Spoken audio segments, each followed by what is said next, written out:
So here we go, it's the last 5 games of the season, and for once Forest get to go first, and this is must win, just like all of them are. Welcome to Sunderland versus Forest.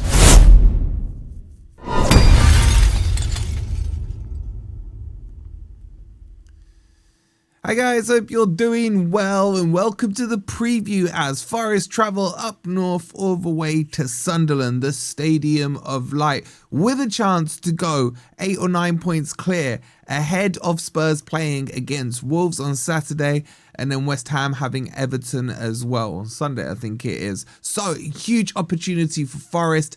And with the momentum with us, we are 3rd in the form table right now. We've got to make hay while the sun is shining. And the sun really is shining. So make sure you've liked, make sure you've hyped up, make sure you've subscribed, all those good things. And if you want to check out my predictions for the rest of the weekend league, for the rest of the FIFA, for the rest of the Premier League fixtures, go check it out on the second channel there, the Footy Network. Big up to you guys. High five for all of you who have subscribed there already.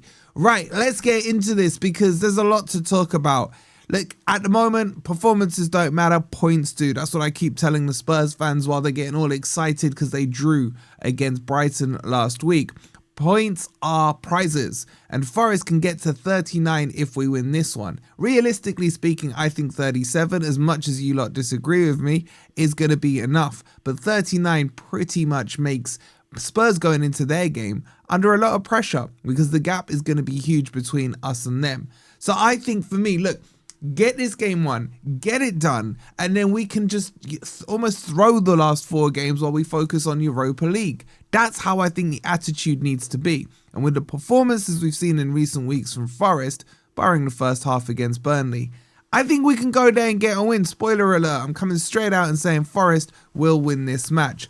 What we need to do though is get into the team sheet and let's have a quick look at what's going on. Now, off the back of the last game, we saw Murillo limping off injured. I guarantee you Murillo's fit, man. I'm getting quite annoyed with this whole, shall I come off, shall I not? My leg hurts, my leg doesn't. Honestly, man, he's fine. He's fine. There's no way he's injured. I think he probably comes straight back in. The only other injuries we know about so far at the time of recording this is Hudson-Odoi. He's out for the rest of the season, as we told you on yesterday's video. But I think we got more than enough to start tinkering. And I like what I saw in the second half, especially against Burnley. And what am I talking about? I'm talking about Gibbs White. So I'm telling you off the bat, I mean, none of you want to start backward, right? So I'm going to put Gibbs White over here on the left-hand side. Hutchinson, I thought, played better in the second half. I still have some reservations about how he's looking. But I saw marked signs of improvement in the second half. Now, the back four, I'm not changing. I'm going to keep as is. If Murillo is injured, then obviously Jair Cunha is the clear person to come in and replace him. I've been extremely impressed with him. I think what you're going to see is Jesus coming into this 10 position, which we on this channel have been crying out for pretty much all season. And you could almost see potentially a 4-3-3 or a 4-3-2-1 formation. What do I mean by that? You'll see Chris Wood kind of pushed up in the 9. Jesus almost in behind here on the right-hand side. Gibbs White here. And then you can see the slight shuffling of Sangare across to the middle and the 3 there. And then you get Jesus and Gibbs White playing almost as a double 10, a left 10, a right 10, and what have you. Or it gives the flexibility that you could push Gibbs White out here wide on the left-hand side. You could then bring Jesus into the 10, Hutchinson over here on the right-hand side, and then Sangare kind of picking up his usual spot. Either way, I like it. I think there's balance. And this is the key thing in these games. You want balance in the team setup, in the chemistry, in the formation. So this works. Now, is there another way you could do it? Of course there is. You could, in fact, and I'm not against this either, if you don't want to start Jesus in the 10, bring McAtee into the 10. There have been signs, as much as McAtee has disappointed, if we're being honest this season, there are signs of life occasionally in the Europa League, but he's not been given a run out. He's the one I wouldn't mind seeing here. And I actually like the chemistry you see between him and Gibbs White in games. It's only in flashes, it's only in moments. but it could work out quite nicely. Bringing McAtee in the 10 maybe frees him up. Gibbs-White occupying the space here on the left maybe creates pockets of spaces for McAtee in the Sunderland defence, and we could see something there. So I kind of like that. I think I'd probably start with that and then bring Jesus on in the second half, because I still don't think Chris Wood is fully match sharp. So you want that replacement option, or you could bring Taiwo. But I like the team. I'm feeling confident. I don't know why. It's very unusual for me to feel this way. That's the team I go with. And I argue any one of you to tell me a better setup than that one. Let me know your setup in the comments.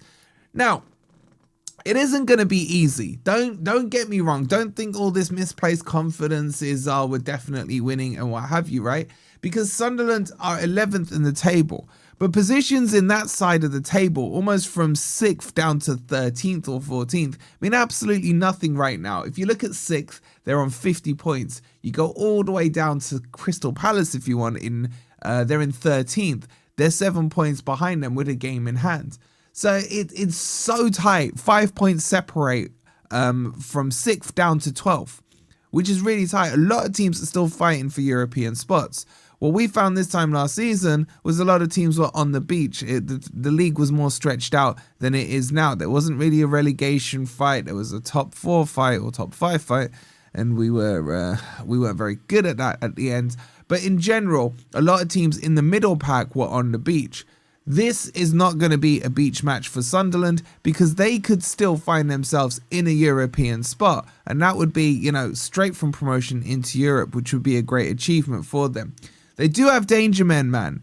Like, we got to be careful. This isn't a slam dunk win by any stretch of the imaginations. And I'm looking at Broby. Broby has impressed. That was a player Forest were interested in 18 months ago, but we didn't go for him. He's scoring goals. I think he's got 6 in the league for them. I like Diarra. I like Rigg. Their defence is good. The keeper is really good. He had an absolute game of his life against Forest when we were under Ange at the City Ground. And I think, if memory serves me right, we lost 1-0. So don't get me wrong, this is going to be tight. I saw them play against Spurs and I thought they weren't that good. I saw them against Villa mount a really good comeback and then get a dagger late in the day. Sunderland will come out swinging, because this is a chance for them to push themselves up in the table, because it's not just us obviously playing first, it's them as well. And if they were to win, that would put them on 49 points, level with 7th, which is boring mouth right now, which puts them in a good shout for a European spot. So we don't need to worry about that. What we need to worry about is what we need to do. Win this game, put ourselves on 39 points. With Spurs on 31, that's an 8-point swing. Even if Spurs were to beat Wolves, and most people think they will, I myself am not that certain on it, but let's see how that goes out. An 8-point gap is fantastic. And even if Spurs win, it goes down to what? They'll go to 34 points. We'll be on 39. 5-point difference with 4 games to go. And Spurs' next 4 games are really hard. But our games coming up after this are really difficult on paper as well. So get the win, get us pretty much safe, and then we can focus on the Europa League, because I still want to win that. What am I predicting? I'm going... I think we score goals. I'm going 2-1, 3-1 Forest, something like that. I think we can do this, guys. I really do. I'm so going to regret saying this. But get your score predictions in down below. Let's be upbeat going into this Friday game, because we get to, for once, get our points on the board before the likes of West Ham, Spurs, etc. do. So make sure you've liked, make sure you've subscribed. Check out the end screen. I'll leave you my predictions from the Footy Network, and I'll see you for the game tomorrow. Come on, you Reds.